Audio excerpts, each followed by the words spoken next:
معراج تو آقا کو ملی ہے، ہمیں کیوں خوشی ہے؟ جس سے پیار ہونا اس کے ہر عروج سے پیار ہوتا ہے، اس کے ہر انعام سے پیار ہوتا ہے۔ اچھا یہ تقسیم آج سے نہیں ہے، یہ 1400 ایئر سے پرابلم ہے۔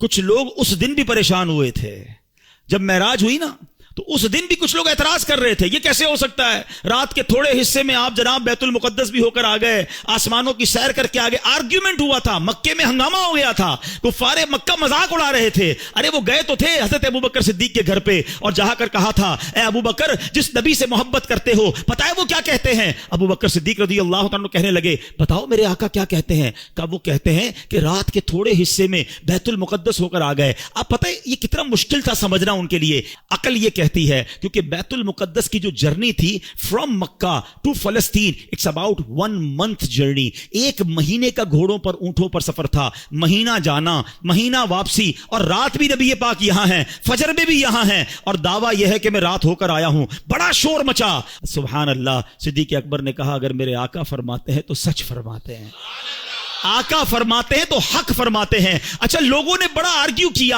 اے ابوبکر یہ تم کیسے کہہ سکتے ہو؟ یہ تھوڑی دیر میں اتنا بڑا سفر کیسے ہوا؟ حضرت ابوبکر صدیق نے کمال کا جواب دیا، کہتے ہیں میں تو اس سے بڑی بڑی باتیں بھی مانتا ہوں۔ وہ کہتے ہیں رب ایک ہے، میں نے دیکھا نہیں، میں مانتا ہوں ایک ہے۔ وہ کہتے ہیں جبریل قرآن کی آیت لے کر آتے ہیں، میں نے دیکھا نہیں جبریل کو قرآن لاتے ہوئے، قرآن میں نے مانا رب کی کتاب ہے۔ نہ قیامت دیکھی، نہ جنت دیکھی، نہ دوزخ دیکھی، جب میں تمام چیزوں کو بن دیکھے مانگتا ہوں، تو جب میرے آقا فرما رہے ہیں تو سچ فرما رہے ہیں۔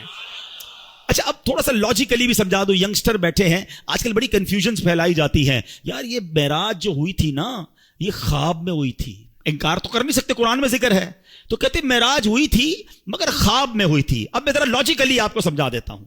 آپ کا بچہ صبح اٹھے آپ کے برابر میں سویا ہو اور کہ ابو رات میں لندن بھی گیا تھا، امریکہ بھی گیا، پھر آنکھ کھلی تو آپ کے برابر میں سویا تھا، تو آپ کیا کہیں گے؟ بیٹا سو جا، میں بھی رات بھر گھومتا ہی رہتا ہوں، کوئی مسئلہ نہیں ہے۔ خواب میں تو ساری دنیا ہی گھوم رہی ہے نا، تو اس میں اچھا اب مزے کی بات دیکھو، جو 27 رجب کی صبح مکے میں آرگیومنٹ کریٹ ہوا، سچ بات بتاؤں یہ ہمارا بھلا ہو گیا۔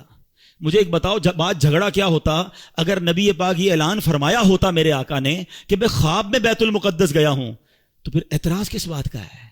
یہ اعتراض بتا رہا ہے، یہ آرگیومنٹ بتا رہا ہے کہ میرے آقا کا دعویٰ یہ تھا کہ میں جسمانی طور پر گیا ہوں، یہ سیر میں نے فزیکلی کی ہے، یہ آرگیومنٹ بتا رہا ہے، یہ کفار مکہ کا اعتراض بتا رہا ہے کہ نبی پاک نے 27 کی مارننگ ریویل یہی کیا تھا کہ میں جسمانی طور پر بیت المقدس گیا ہوں۔ ایمان والے اس وقت بھی مان گئے تھے، ایمان والے آج بھی مان رہے ہیں، ایمان والے اس وقت بھی خوش تھے، ایمان والے آج بھی خوش ہیں۔ اس وقت بھی ابو جہل کو پرابلم تھا، آج بھی کچھ لوگوں کو پرابلم ہے، وہ پرابلم مناتے رہیں، ہم خوشیاں مناتے رہیں گے، اور اللہ ہمیں نبی پاک کے بارے میں ہمیشہ پازیٹو اور خوشیاں منانے والا ہی رکھے۔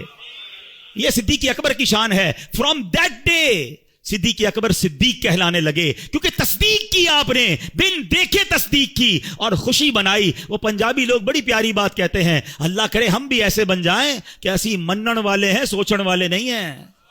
مجھے ایک بات بتاؤ، کویسچن تو وہ کرے جس نے باقی ساری چیزوں میں کویسچن کیا ہو، اللہ کو ہم میں سے کس نے دیکھا ہے؟